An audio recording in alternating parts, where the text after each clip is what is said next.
Let me just show you these formulas first, so you get a quick look at them, then we'll come back and use them again later. This first formula comes from the idea of the vibrating washing machine, if you remember. The washing machine makes vibrating sound waves.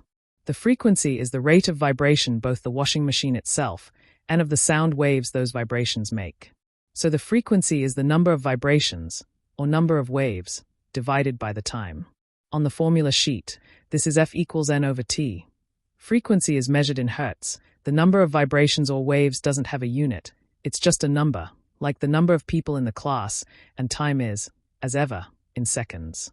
The time period of a wave is how long one single wave takes to pass, and you can either think of lying on a beach, timing how long each single wave takes to come in, or else imagine sitting on an inflatable ring in the sea, and time how long one bob up and down takes. That's time period of a wave, capital T, and it's measured in seconds. Time period is 1 over, or 1 divided by frequency F. There's only this one formula for time period, so if a question asks you to calculate time period, this is the formula you'll end up using. This next formula is a good one. It's called the wave equation. It links speed v, frequency f, and wavelength, Greek letter L, together. The equation was worked out by a French guy called Jean-Laurent D'Alembert, but it's better known as the very fluffy Lamb equation. For the v, f, and L, you see, physics is cute. Finally, here's our old favorite, distance equals speed times time. Remember though, we still copy the formula out from the formula sheet rather than do it from memory. Because if you do it wrong from memory, for example using a capital D or an S instead of V, you won't get the formula mark. And of course, if there's any prefixes around, for example kilometers, you have to deal with them as normal.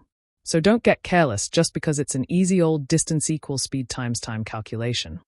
We'll come back to those guys later to do some worked examples, but I just wanted to show you them first, to build some familiarity. Waves are caused by vibrations, and what the created waves are like, compared with the vibrations that caused them, decides how we detect or use the wave. So there are some waves, and the main example is sound waves, where there are vibrations forwards and backward and so are in the same direction as the wave's direction, as it travels forward. These waves, where the vibration direction is the same as the wave direction, are called longitudinal waves. The design of the eardrum in your ear is the way that it is, because sound waves are longitudinal. The design of the inside of microphones is very similar too, but if you're in the sea on your inflatable ring, a passing water wave will bob you up and down. So other waves have the vibrations going up and down, at 90 degrees across the wave direction.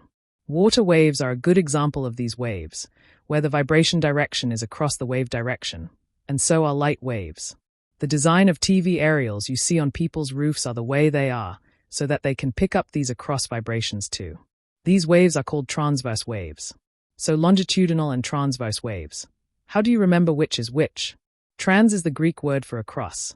A transatlantic flight is one that goes across the Atlantic Ocean to America. Long is the Greek word for going along something. Do you remember that sound waves are the example of a longitudinal wave? A longitudinal wave is a wave where the vibrations that cause the wave happen in the same direction as the wave travels. It's much easier to study and analyze transverse wave images, however. So we often have a microphone picking up a sound, attach the microphone to some electronics, and a transverse picture of the sound wave comes up on the screen. What is the practical point of this? Looking in detail at the sound waves from the different instruments and voices in a music group, working out what needs to be louder, softer, higher pitched, lower pitched, is what the sound engineer does, to make whatever band she is working with sound as good as they can be, when they are being recorded. Anyway, a tall wave has a big amplitude. We've met amplitude before. Amplitude is measured from the middle of the wave. Loud sounds have a big amplitude. The word amplifier comes from this, and the job of an amplifier is to make sounds louder. A quiet sound will have a small amplitude. A high-pitched sound will have a high frequency of vibration, and that looks bunched up. A low-pitched sound will have a slow frequency of vibration, and that looks stretched out. Frequency and wavelength are kind of opposites. So when a wave has a very high frequency, it has a very short wavelength.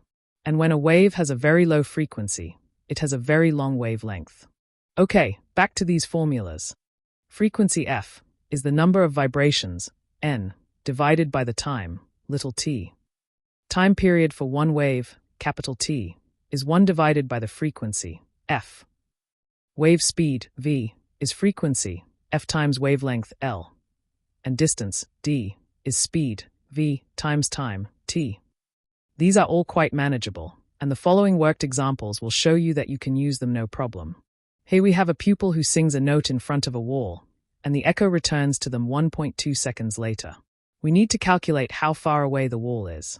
If this was in an exam, you would see that the question would be worth 4 marks, whereas normally a calculation is worth 3 marks.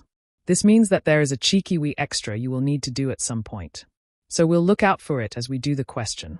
But as usual, we first do the shopping list. We know time, so we put that down. We know the speed of the wave v, we're not told it, but we can get it from the data sheet, and we're asked for distance, d, so that is the question mark. The likely-looking formula is d equals vt. As we've said before, you must copy the formula direct from the formula sheet and exactly the way it's written on the formula sheet. If you start with the whole d equals st like you write it in maths, you won't get any marks. Use the physics version of the formula in physics, and the maths version of the formula in maths. Anyway, after you have put in the numbers, do the maths and get the final answer, remembering units. Now do you remember we were looking out for a little extra bit?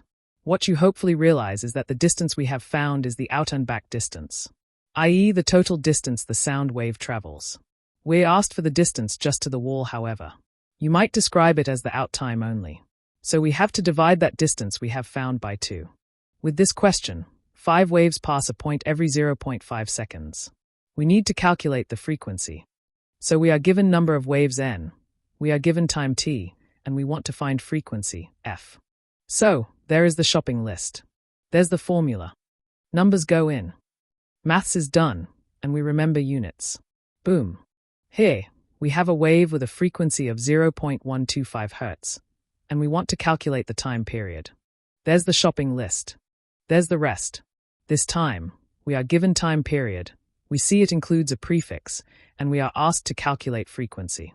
Once you've dealt with the prefix, the shopping list is quite straightforward.